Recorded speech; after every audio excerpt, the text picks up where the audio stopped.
So you mentioned dreaming. You've played around with some out there fascinating ideas.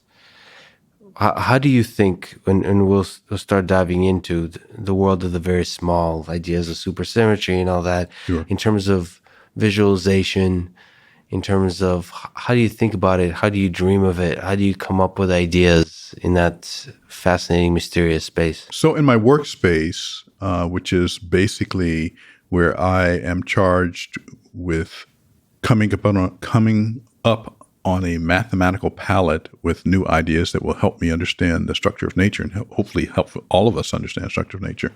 I've observed several different ways in which my creativity expresses itself. There's one mode which looks pretty normal, which I sort of think of as the Chinese water torture method. It's drop, drop, drop. You get more and more information, and suddenly it all congeals, and you get a clear picture. And so that's a kind of a standard way of working. And I think that's how most people think about the way technical people solve problems. That it's kind of you accumulate this body of information, and at a certain point you synthesize it, and then boom, there's something new. But I've also observed in myself and other scientists that there are other ways that we are creative. And these other ways to me are actually far more powerful.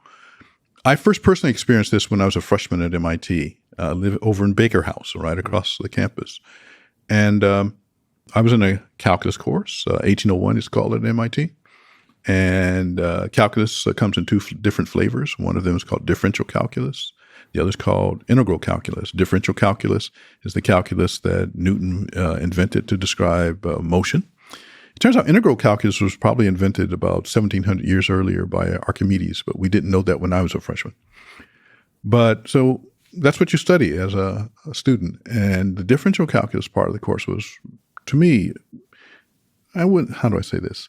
It was something that by the drip, drip, drip method, you could sort of figure it out. Mm-hmm. Now, the integral part of calculus, I could memorize the formula. That was not the formulae. That was not the problem. The problem was why, in my own mind, why do these formulae work? And because of that, when I was in the part of the calculus course where we had to do multiple substitutions to solve integrals, I had a lot of difficulty.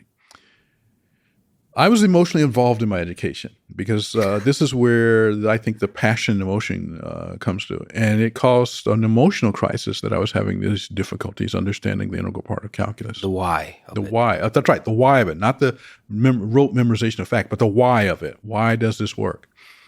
And so one night I was over in my dormitory room in Baker House. I was trying to do a calculus problem set. I was getting nowhere. I got a terrific headache. I went to sleep and had this very strange dream.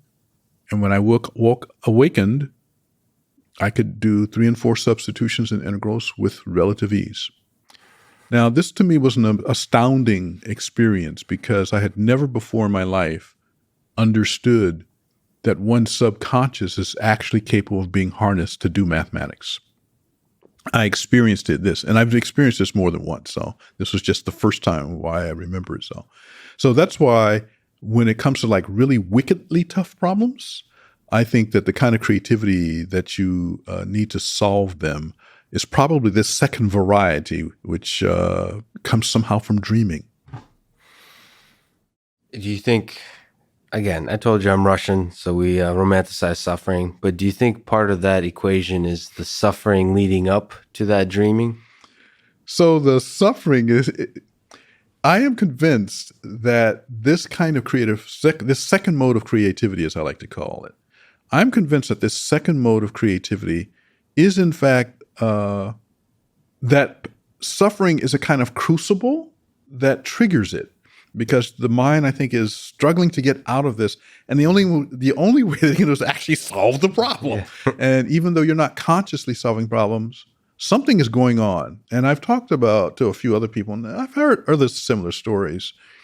And so, the way I think about it is, it's a little bit like the way that thermonuclear weapons work. I don't know if you know how they work, but a thermonuclear weapon is actually 2 bombs. It's an atomic bomb, which sort of does the compression, and then you have a fusion bomb that goes off. And somehow that emotional pressure, I think, acts like the first stage of a thermonuclear weapon. That's when we get really big thoughts.